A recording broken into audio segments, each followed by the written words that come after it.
What's up and welcome back to my channel. Hi if you're new here, hi if you're not. I know I have been posting a ton of anti-scam content here on my profile, but in all honesty, I was starting to feel really uninspired and I kind of just ran out of ideas on small business topics that I could talk about. And so I went on my Instagram and I pulled my audience and I asked what kind of content you wanted me to produce here on my YouTube channel.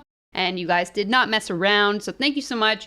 I have saved a list of content ideas, and so hopefully moving forward, I will be back to my regular Friday content, business-related content posting schedule. So don't worry, I didn't forget about you. My goal here is still to be able to provide accessible small business information for those of you who are interested in learning how to start and build your own small businesses, but don't want to fork out thousands of dollars to a business coach that probably isn't going to teach you that much information anyway. So anyways, in today's video, we're going to talk about all things branding. What it is, why you need it, how to build a brand, the difference between a personal brand and a business brand, and so on and so on and so on. And if you're watching this intro and you're thinking, I don't even know what the you're talking about, well, then you're probably in the right place. You see, a brand was originally a stamp that they used to burn into livestock, and that branding represented the ownership or property over that animal. Now, over time, a brand has come to represent a company or a business. And you see, an effective brand strategy is going to influence how people actually interact with your business. And so understanding what that brand is, what your brand is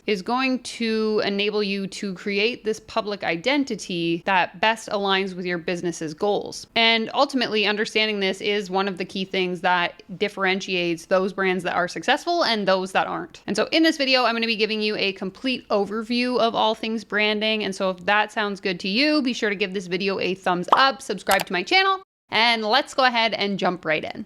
So whether you know a thing or two about branding or you know absolutely nothing at all, don't worry, you're in the right place. I want to start by discussing the difference between a personal brand and a business brand, both of which, by the way, can be businesses, which I know sounds a little bit confusing. But one being a situation in which you are the business, and then the other one being where you use another name to represent the business. A personal brand, just like it sounds like, represents a person. And with a personal brand, the idea is to establish and influence public perception of a particular individual. And it can be particularly beneficial for those of you who are trying to become professionals or notable experts in any particular given field. So for example, I, Danielle Ryan, have established my personal brand as a digital creator and created myself sort of as this authority persona in the Canadian small business space. A personal brand often includes your name, hence why it's called personal, and it really just emphasizes who you are, what you do, what you know, and uses all of those components to help potential followers, customers, subscribers, whatever,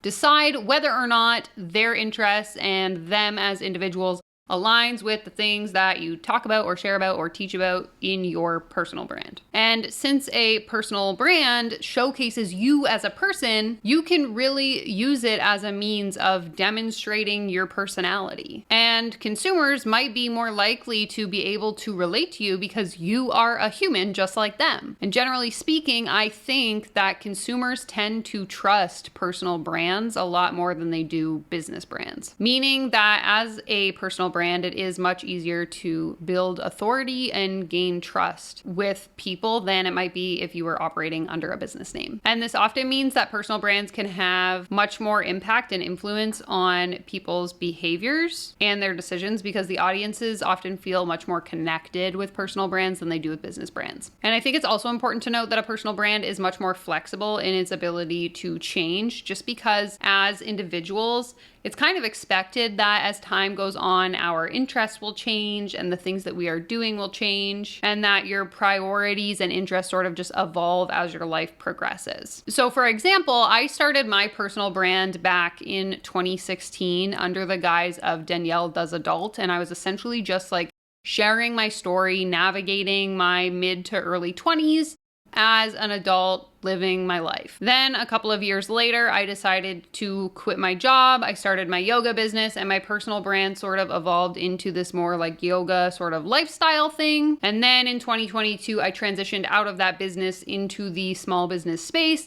And now I'm literally just like a personal brand that talks about business. And so it's my opinion that with a personal brand, your audience is much more likely to kind of like continue to follow you along on the ride, because they understand that you as an individual aren't going to stay the same person for the rest of your life. And hey, the ones that don't want to see the new thing that you're doing, they'll probably just unfollow you anyway. So it's fine. Now, there is one last thing I want to note about personal brands, because I think it's really important to address from like a business perspective. While a personal brand might be more flexible in its ability to kind of morph over time, a personal brand is nearly impossible to sell. With a personal brand, usually you are using your own name to represent your personality, your interests, the things that you like to do, the things that you believe in. And so it basically makes no sense for someone who is not you to buy your brand and then continue to operate it with someone who isn't you, right? Just something to consider when it comes to deciding what makes sense for you and your business. Now, let's talk business brands. Now, as you may have guessed or concluded by now, a business brand represents a company or an organization as a whole. And it's a completely separate identity from the people who founded the company and the people who work there, the employees, if you will. So you can think things like YouTube, like Lululemon, like your favorite coffee shop down the street, like whatever skincare brand you use. Instead of using an individual, a person, their personality, their values, etc., a business brand is built through communicating the brand's purpose and values. And I actually mentioned how to use ChatGPT to help you establish that in this video right here, in case you missed it. Furthermore, with business brands, they tend to use visuals like logos and messaging associated with the brand in order to build their authority in a particular space. Now, the nice thing about a business brand is that the branding itself can be done by a multitude of different people. So this means that the work that has to do with branding can be done regardless of whether you are there or if you hire it off to someone else. And I will also say that business brands tend to be much more high level, meaning that they don't depend on the same level of transparency and intimacy that a personal brand requires. Like, instead of me coming onto Instagram like I do every day and posting my to-do list of all of the things that I'm going to do today, as a business brand, it's much more about the actual business, the products and the services being sold, and much more importantly, the customer experience. Given that understanding, it's much more likely that with a business brand, you're going to see a much wider audience, because now the interest is no longer tied to a very specific individual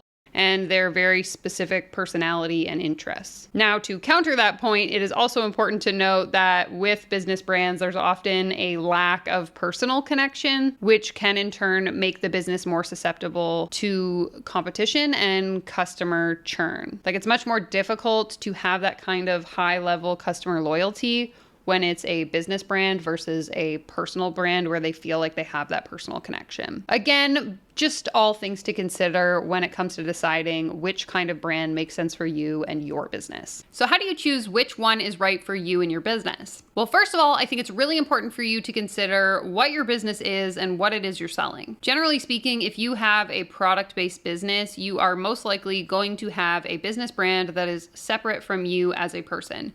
Yes, you can include the behind the scenes of like, hi, my name's Danielle and I run this business. However, the business identity itself will be a separate entity from you. So essentially, I would encourage you to think about whether or not the thing that your business offers can be delivered or provided to your customers with or without you. Will the thing, or would the thing, still be able to be sold even if you didn't exist? If the answer is yes, then creating a business brand is potentially a legitimate and good option for you. And so I think it's really important to consider the long-term goals of your business. Do you want to create something that kind of pivots with you as you evolve? If yes, then a personal brand might be the best option. Or do you want to create a legacy that you could potentially sell at some point? Because if yes, then a business brand might be a better option. Established brands are valuable, but like I mentioned before, when it's tied to you as the individual, they are much more difficult to sell. So I really encourage you to think about your intentions, your long-term goals, and just consider everything I mentioned here when it comes to figuring out what makes sense in the long term term for you and for your business. Now, before I jump off here, I did want to give a few tips on how to build a tangible and sustainable brand for your business in the long term. And whether you choose to build a personal brand or a business brand, the rules around what that's going to look like tend to remain pretty much the same across both. First, I would encourage you to identify your brand's purpose. Think about the goals you want to accomplish and what you want your customers and potential customers to understand when they come across your brand. You also want to know who your brand is for by defining your target audience. Your target audience is the demographic of people that you want your brand to appeal to. And this may include customers or potential customers that would benefit from the product or service that you're selling. And I actually have a whole video that helps you figure out this process. So if you are interested in learning that, you can click right here. Knowing who your target audience is can help you to develop a brand that acknowledges their interests, and that will actually increase the chance that potential customers will engage and resonate with the stuff that you share. Next, I want you to create your elevator pitch or tagline. For example, I teach small business owners, brands, and startups how to leverage social media in order to build their business. A tagline or an elevator pitch is the thing that sort of encapsulates what your brand is and what you do. And this is regardless of whether you're representing yourself as a personal brand or a business brand. Summarizing what you offer makes it easier for the general public to identify your brand. Next, I want you to build a social media presence. I have a ton of videos about this, like this one, for example, but it is 2023. And if we are not on social media, we are going to be left behind. When you study your target audience, I encourage you to study where those people are spending their time and then show up on those platforms in order to build that connection with your brand and to just create a brand that thrives. I'll actually link an entire playlist here that's going to help you get started with this if this is completely foreign to you and you are like, Danielle, what are you even talking about?